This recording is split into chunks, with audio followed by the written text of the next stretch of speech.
കാരണവശാലും അങ്ങനത്തെ വനമേഖല ഏരിയയിലൂടെ പോകുന്ന സമയത്ത് നമ്മളെ നാട്ടിലല്ല നിൽക്കുന്നതെന്നും നമ്മള് അവരുടെ ലോകത്തേക്കാ പോകുന്നതെന്നുള്ളൊരു ബോധ്യം നമുക്കുണ്ടായിരിക്കണം. കാരണം അവരോട് ഒരിക്കലും ഈ പറഞ്ഞതുപോലെ നമ്മളെ നാട്ടുമൃഗങ്ങളെ കാണിക്കുന്ന പോലെ ഒരിക്കലും അവരോട് ബിഹേവ് ചെയ്യാൻ നിൽക്കരുത്. കാരണം നമുക്കറിയില്ല, നമ്മുടെ നാട്ടിലെ മൃഗത്തിന്റെ സ്വഭാവം നമുക്കറിയാം, അവിടെ നമുക്ക് ഒരിക്കലും പ്രെഡിക്റ്റ് ചെയ്യാൻ. നമ്മളിപ്പോ ഒരു ഉത്സവപ്പറമ്പിലുള്ള ആന നമുക്ക് കുറച്ച് പരിചയമുണ്ട്. അപ്പൊ ആ രൂപത്തിന്റെ കാട്ടിൽ കാണുമ്പോൾ അതിനോട് ഈ പരിചയ ആളുകൾ ഒരിക്കലും അങ്ങനെ ചെയ്യാൻ പാടില്ല.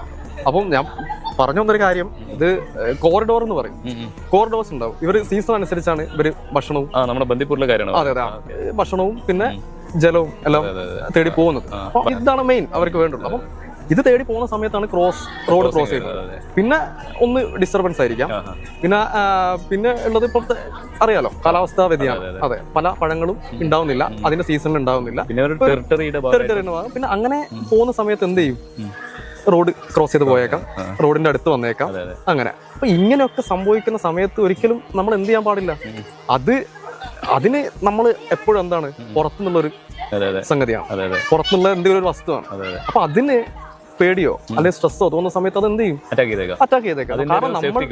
കാരണം നമ്മൾ അവരുടെ ലോകത്തേക്ക് അല്ലെങ്കിൽ അവരുടെ ഇടത്തിലോട്ടാണ് നമ്മൾ കയറി ചെല്ലുന്നത്. അപ്പൊ അവരെന്ത് ചെയ്യും, പേടി കൊണ്ട് എന്ത് ചെയ്യാൻ പറ്റും, എന്തും ചെയ്യാം.